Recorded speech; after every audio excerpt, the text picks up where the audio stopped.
So today we'll be continuing with the classification of amino acids. Yesterday we saw three types of classification. One was based on structure, the other was based on side chains, and the third one was based on nutritional requirements.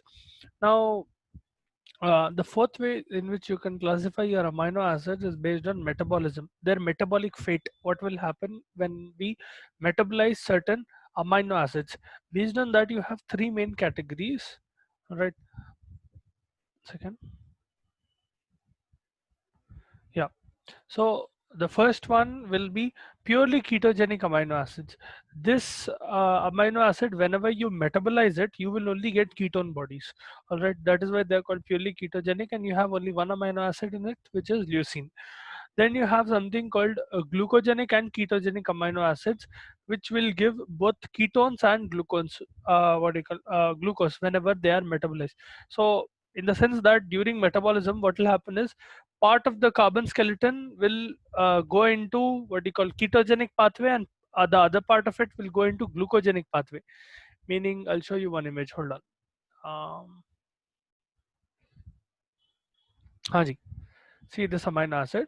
Now, if you see, this is the carbon skeleton on the right and the amine skeleton on the left. So as you can see, the left part will get into what do you call ammonia, urea pathway, and all of that. Right part will get into what do you call glucose body. Further in the what in the carbon skeleton itself, a part of it will go into formation of glucose, and one part of it will go into formation of ketone bodies. All right, ketone bodies are the ones which have C double bond O group. All right. Now, then beside that, glucogenic and ketogenic, the rest of the amino acids are purely glucogenic, in the sense that they can serve as a what do you call source of energy as well. Whenever you are using this amino acid for metabolism, when you are performing metabolism of these amino acids, they will only enter glucogenic pathway, and they will end up directly or indirectly forming glucose. So whenever your body requires glucose, your body can also use these amino acids, some of them, okay, non-essential amino acids, whichever is present, whichever is available. Those kind of amino acids can be used to form glucose, all right, as and when necessary, if energy requirement is there. Now, coming to a few properties, that is about the classification of your amino acids. Those are the only ways you can classify amino acids, four ways. Coming to properties of your amino acids have some specific properties, okay. uh, Something like solubility. One second, people are coming in. Right. Coming to solubility, your amino acids are basically water soluble, and they are insoluble in organic solvents. They'll very easily melt into water. Then you have melting point. See, please do not confuse melting point with denaturation point. Okay, there is a point where proteins specifically, rather than amino acids, they will get denatured, which is much more less than melting point. So a melting point of amino acids will be close to around 200 degrees centigrade. 200 degrees centigrade or Celsius, either way. Okay. That is the amino acid. That is the point where your amino acids will melt literally. Coming to taste, your amino acids, especially those which are glucogenic, they'll be slightly sweet. Some of them will be tasteless, or some of them will be bitter. One common amino acid that you see being used is MSG, monosodium glutamate, that is used a lot. Uh, that is employed as a flavoring agent in food industry. This will increase and enhance flavor. MSG is used, though particular a lot of controversy surrounds that, but MSG is one thing that is used for taste. Then you have something called amphipathic property, or amino acids. I can also tell that amino acids are ampholites. Amino acids are ampholites. What does this mean? Ampholite का मतलब है because it contains both an acidic part and a basic part. And now, if you remember the basic structure of your amino acid, you have an NH2 molecule here. So these bonds are H, okay. You have a carbon molecule here, and you have a This is how your amino acid looks, right? Basic amino acid structure. You can put it this way as well.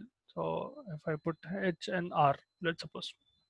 Okay, this is how your basic amino acid looks. Now, in this, if you can see, this is the amino part which will act as a basic, which will act as a base, and this COH part will act as a acid. So your amino acid can both lose a proton and gain a proton. So it can get both positive charge and negative charge, because of which it will also enter a special state where it will have both the charges on both the ends. At one point of time, there will be something called a Zwitter ion formation, but that will be the next point. For now, it is called an ampholyte specifically because this fellow can donate or accept a proton. Okay, that is why they are regarded as ampholytes. They can get both positive and negative charge. Right now, when we are telling it can get both positive and negative charge, if I put it this way, let's suppose I am adding another hydrogen. I'm removing this hydrogen from here and I'm adding another hydrogen here. So basically what happens is this nitrogen gets a positive charge because it is getting an extra hydrogen, and this fella is losing a proton, hence it will get a negative charge. So this will occur in the same ion. Okay, if you can see, it is having a negative charge as well as a positive charge at the same time. This type of ions are called Zwitter ions. Okay, amino acids are capable of forming Zwitter ions or dipolar ions. Zwitter ions. Right, non-Zwitter ionic state will be the previous stage, okay, where hydrogen was present here, and hydrogen was present on the oxygen, and the charge was, see here also, if you see, the charge is balanced. You have one positive and one negative, so they will cancel each other out. But you will have one positive end and one negative end, rather than a completely neutral amino acid. Now, neutral amino acid will be something like this. This is a neutral amino acid, right? What we are doing is, in Zwitter ion, this fellow will go here, or this fellow can simply lose a hydrogen and gain another new hydrogen. Okay, either way, this fellow will get a positive charge, and because this is losing a hydrogen molecule, it will get a negative charge. That state where it is having both positive and negative charge, that is called a Zwitter ionic state, right? It is also called dipolar state, right? uh, Now there is something called isoelectric pH. Okay, there will be a certain pH at which your amino acid will become zwitterons. Okay, normally on any other pH, now this will be specific to specific amino acids. Each amino acid will have a different isoelectric point. That isoelectric point refers to a point or a particular pH on pH scale on which your molecule will exist as a Zwitter ion. So as I told you, normally your amino acid will not exist like this. Okay, it will not have an excess positive charge, and what do you call, one, this fellow will go off. So let me draw this again.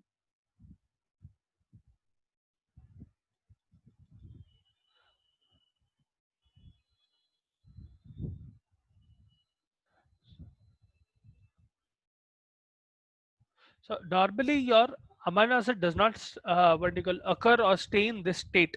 Only at a particular pH does it become this state. It can be specific for specific amino acid. Every amino acid has a different isoelectric point. Okay, you will discuss. We'll discuss about this in a little bit, very briefly. But basically, let's suppose if we are talking about cysteine, or we are talking about any particular amino acid, they will have different kind of what do you call, your isoelectric points, right? Meaning at different pH they will exist in this state. I'm not able to find that. If I do, I will send you the copy. In any case, I will discuss that in the physical properties of your proteins and deamination anyway. At that point we'll discuss this. So that those are some of the important properties of your what do you call, amino acids. Now coming to proteins, specifically classification of proteins, how the structure of protein looks, and how we classify proteins. First of all, we'll go through the structure of proteins. Now keep in mind that proteins are basically a bunch of amino acids that are linked together through a peptide link. Okay, a peptide bond is something which is, looks like this. You have a CO and H bond. ये कैसा बन रहा बोले तो, you have amino acid 1. ठीक है, let's suppose this is amino acid 1. On the left hand end it has Okay, for our convenience, we'll put it that way. On the left hand end, it has a NH molecule, and the right hand end, it has the COH molecule, right? So this fellow will interact with another amino acid, where this fellow has an NH2 here. These two combine, lose a water molecule, and you end up getting a peptide bond. See, if I remove an OH from here and I remove one H from here, I'm losing H2O, correct? What I will end up getting is a peptide bond. This peptide bond is what binds amino acids together to form a peptide. Several peptide chains together will form a protein. All right. The base of any peptide will be this bond. If this bond is not present, that peptide linkage will not be present. The chain cannot be continued. All right. I hope you are understanding. Please feel free to stop me at any time if you're not understanding.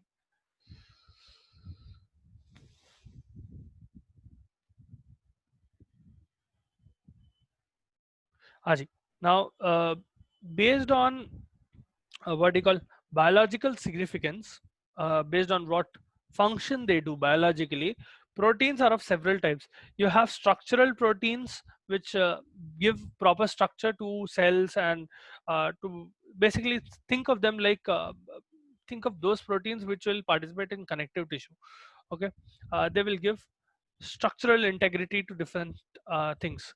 So structural proteins, so things like collagen, that is present in your bone and cartilage, or keratin that is present in your nails and hair, those are structural proteins.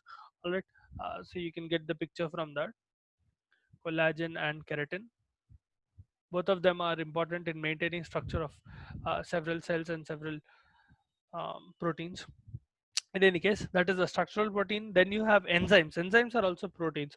So for example, you have enzymes, right? You have pepsin, you have insulin, you have several other enzymes. They are part of, insulin is technically a hormone, but let's suppose pepsin. Okay, pepsin is a pure enzyme.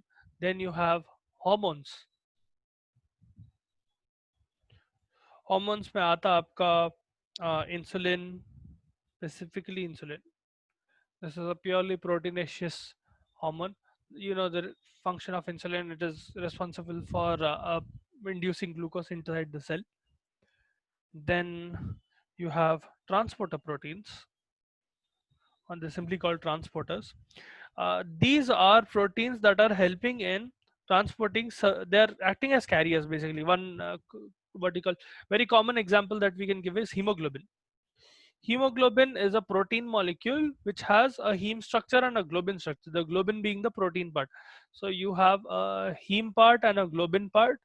इसमें ये hemoglobin बनता है. यहाँ पर the significance of hemoglobin is this fellow will have iron molecules attached to it. You will have something called a porphyrin ring present in your hemoglobin, which in turn will have iron molecules attached in it or embedded in it. Those iron molecules will be the one that will carry oxygen.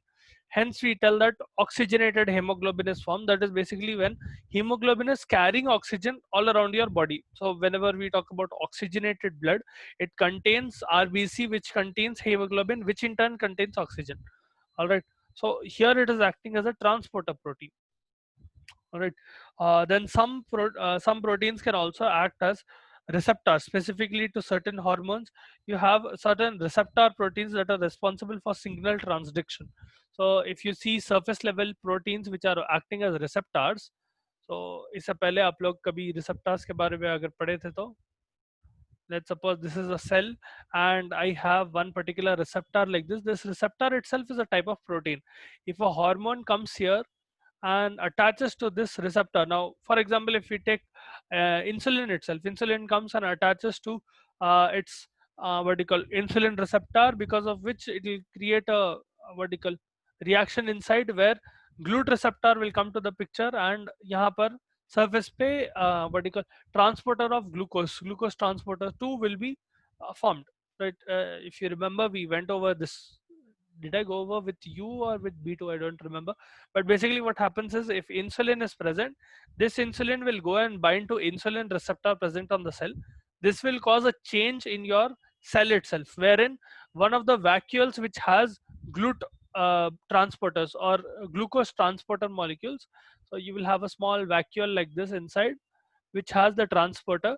This attachment of insulin to the receptor, this receptor in turn is a protein. Okay, this vertical attachment will cause a signal inside your cell, where it will go and tell this vacuole, please go and attach to the cell membrane. Okay, this goes, attaches to the cell membrane and gives out the glut transporter to the cell membrane, wherein what will happen is, because this transporter is present now, glucose will go inside. Okay, that's simple. Now coming back to this thing, some other, right, you also have storage proteins. So something like ferritin. Ferritin is a protein that will be responsible for storage of iron.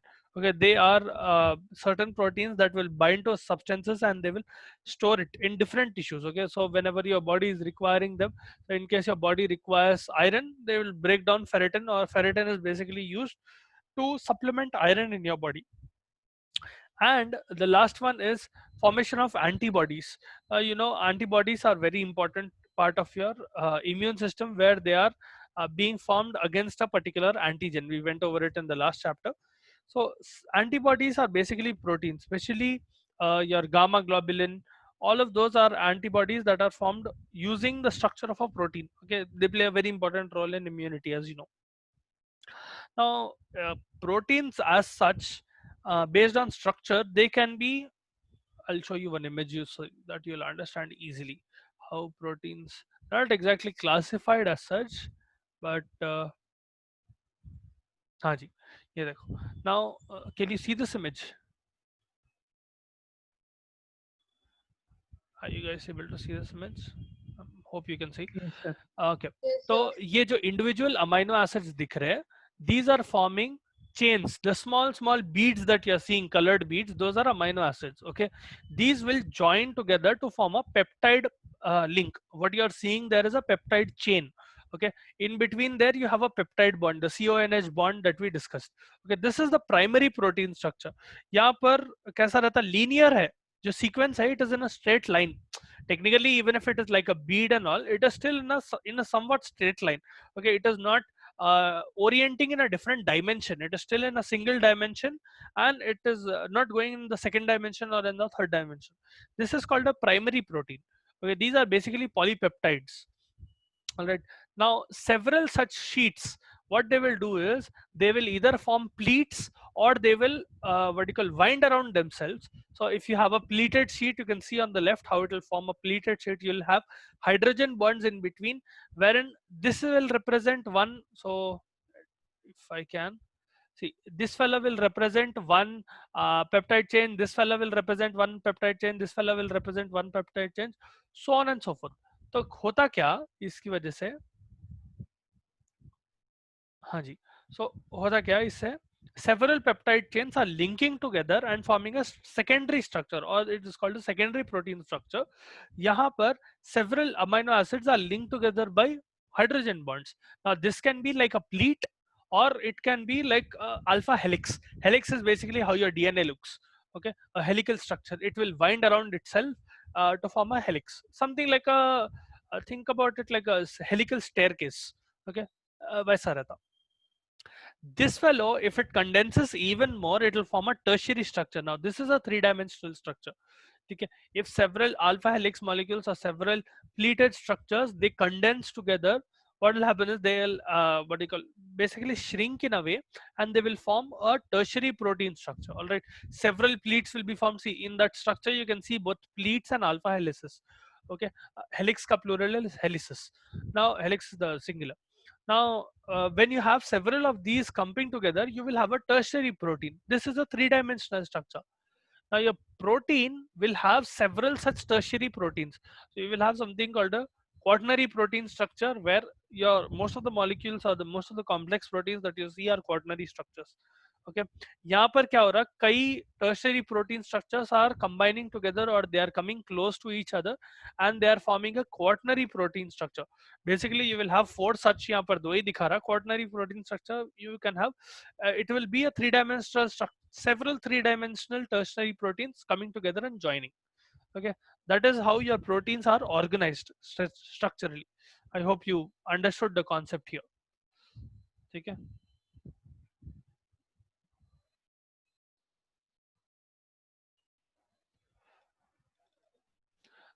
Now coming to properties of proteins.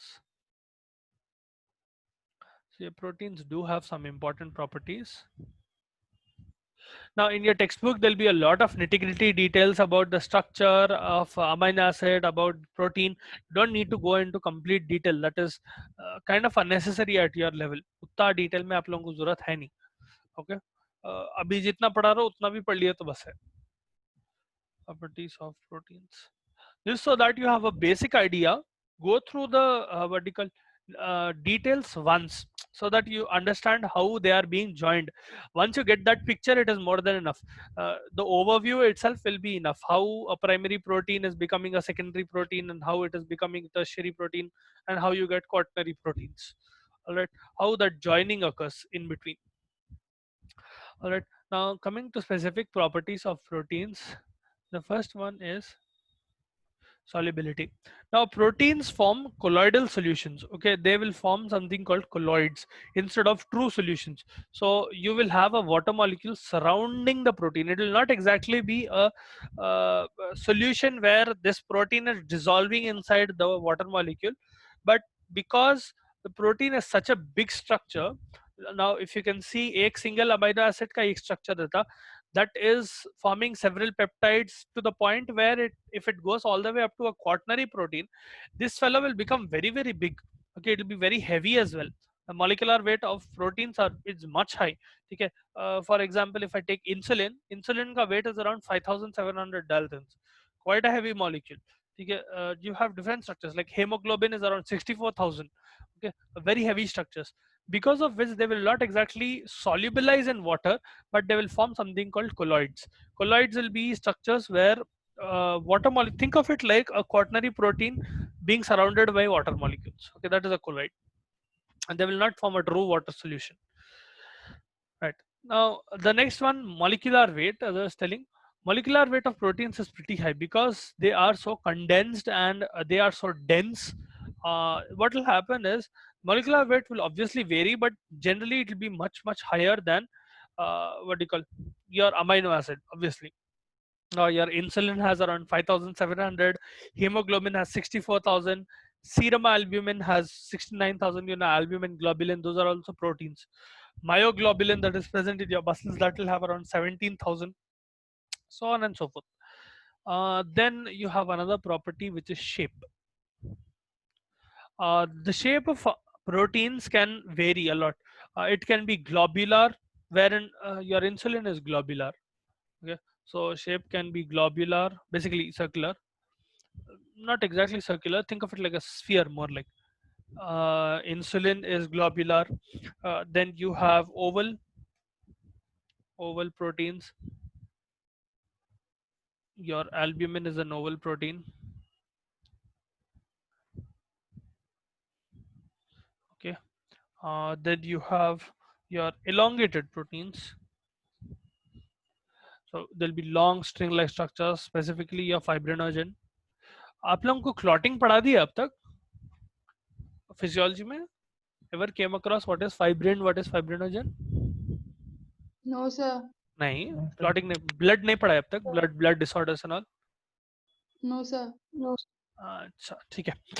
Anyway, eventually you'll get to it. You will have something called clotting cascade. On that, you will specifically be able to understand what is fibrinogen and its role. Fibrin specifically plays a very important role in wound healing and in injury healing as well. Okay, also in clotting. In any case, that is about your shape. Then coming to isoelectric points, as I was telling you previously, isoelectric pH or isoelectric points. Okay, this will be different for different molecules. For example, you have casein. Casein is a protein whose isoelectric point will be 4.6, meaning at this point all the amino acids in the protein will stay as a Zwitter ion, dipolar ions. All right. Then you have human albumin. Albumin is present in animals as well. Okay, uska isoelectric point will be 4.7. Hemoglobin has 6.7. So at these pH, isoelectric point, I'll reinstate just in case you forgot. Isoelectric point is a point where your amino acid will stay as a zwitterion, okay, where it will have both the charges. Now depending on different amino acids or different what you call structural integration, or depending on different types of proteins, your isoelectric point changes. Last point, important property of your protein is denaturation. Denaturation is easier to explain with a image. This is denaturation. Okay, a normal protein, अब आपका protein ऐसा दिखता है if it becomes convoluted, ठीक है, if you see a tertiary protein or sometimes a quaternary protein also looks like that, okay, the structure on the left. Denaturation is a process in which it is losing its biological activity. Every protein has a specific function. If I take a protein like hemoglobin, that fellow has a function of transporting oxygen. Now if it is getting denatured, wherein its nature is being lost, okay, that happens because of several reasons. It can be physical agent like heat or violent shaking or x-rays or UV radiation that can cause denaturation, or chemical agents like if you're subjecting a protein to acids or alkalis or certain organic solvents like ether or alcohol, or some salts of heavy metals like what you call your lead or mercury, इन लोगों के salt से अगर subject करें, या sometimes urea as well, the normal protein structure will, no, it will not exactly break down as such. It will become simpler. It technically you can also tell it will break down in a way. Denaturing is it will lose its density and it will lose its normal function. Okay, you can perform renaturation if possible, wherein you are taking a denatured protein and making it back into a normal protein, but rarely happens. Once denatured, it is only sometimes reversible, not always.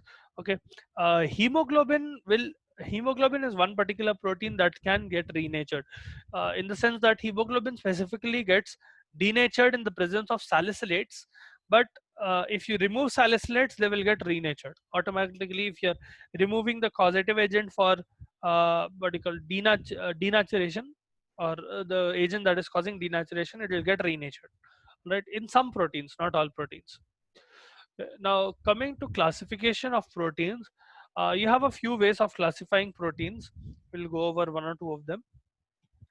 Now the first one is functional classification of proteins. So if we talk about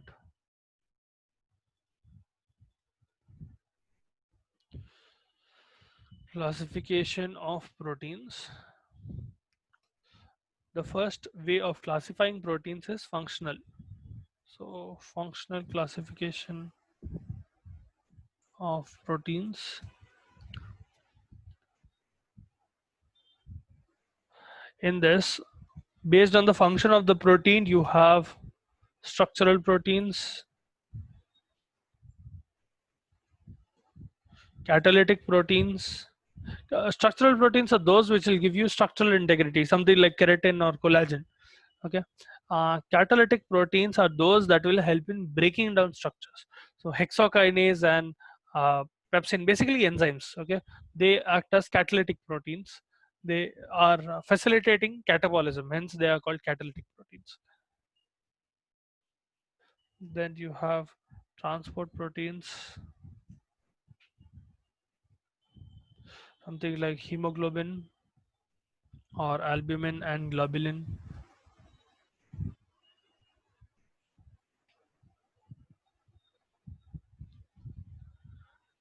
Globulin. Then you have hormonal proteins. So your insulin, growth hormone. Okay. You have contractile proteins. Contractile proteins are those proteins that are present inside your cell, responsible for movement of your what you call cell organelles. Okay, whenever we tell about phagocytosis, or when we talk about movement of now inside your cell as well, for several things to happen, the cell organelles and all have to move around. That moving around is done by these contractile proteins. What these contractile proteins will do is, whenever, let's suppose, um, a phagocytosis let's suppose I'm talking about phagocytosis, why, how contractile proteins work is, let's suppose मैं एक macrophage ले रहा हूँ, उसके अंदर I have an endosome with a bacteria inside. I think I remember explaining to you what is phagocytosis and how it occurs. Now, initially we have a bacteria or some virus outside, bacteria, let's suppose, that is getting engulfed by your macrophage. So let's suppose this is your macrophage. Okay. So यहाँ पर आपके macrophage के अंदर you have a bacteria like this, let's suppose. Okay. Your nucleus, what it will do is, so this is the nucleus of your macrophage. What this fellow will do is it will give order to contractile proteins. Okay, I'm just abbreviating it. C. Contractile proteins in turn what they do is, now once the bacteria is inside, you need to have a lysosome go and attach to this what do you call endosome. So this is the endosome that contains your bacteria, and this is the lysosome containing lysozymal enzymes. What your contractile proteins will do is, whenever this fellow is coming inside, the bacteria is coming inside, your nucleus obviously knows that there is bacteria inside my body or bacteria inside the macrophage. This fellow in turn will stimulate the contractile protein. So what will happen is, one end of the contractile proteins will attach to this what you call endosome, the other end will attach to the lysosome, and it will literally contract in. So this fellow will literally contract inwards. Okay, so let me put it this way.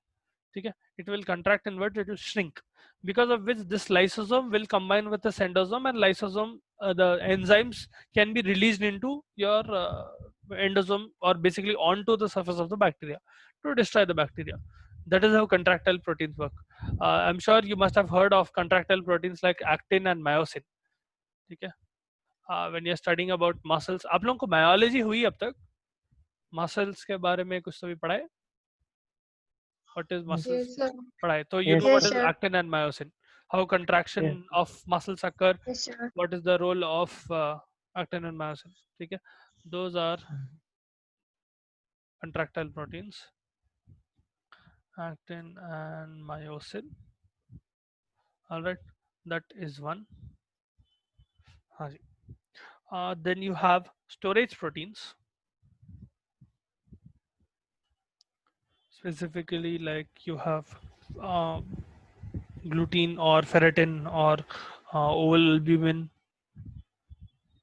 कितने की रहते हैं? I'm just giving you some examples. Okay, you have oval albumin, and you have glutenin, you have ferritin, all of that.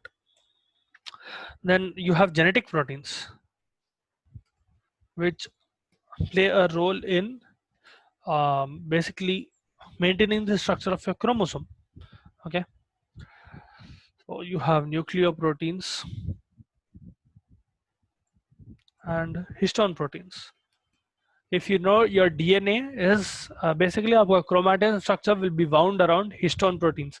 Okay, if you look closely into your DNA, you'll be able to see histone proteins around which your DNA is wound around 3 or 4 times. Right? I don't remember the exact number, but you will have winding of histone proteins, winding of DNA around histone proteins, and this continues on till you get the complete chromosome. All right, if you break down the structure of chromosome, you'll be able to see histone proteins. Then you have defense proteins, so specifically your immunoglobulins, your interferons, your clotting factors. All of these are defense proteins. Clotting factors play in a defense as such. उसका बोलने का मतलब है whenever there is injury or whenever there is bleeding, clotting factors which are specifically produced by your liver.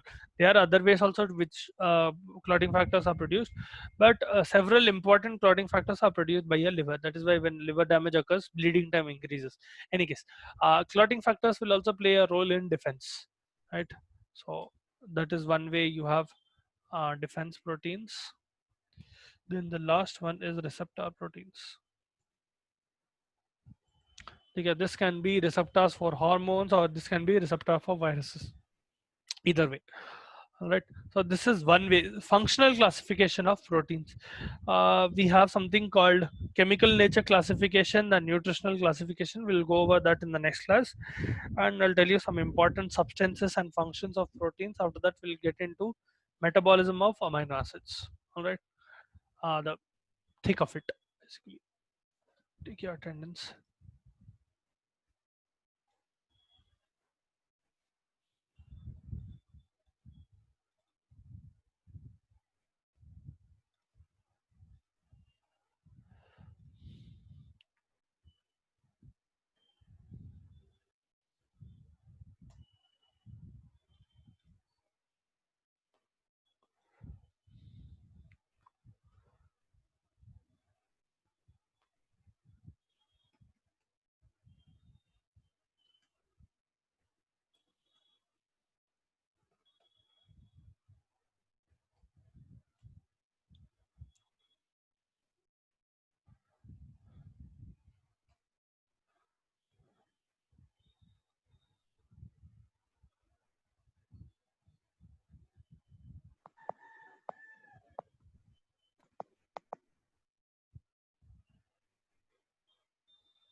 Okay, check once. Adnan, Akansha, Akshara, Alan, Archana, Yari, Rijum, Elizabeth, Jyoti, Lovely, Moiz, Mohan, Raifuddin.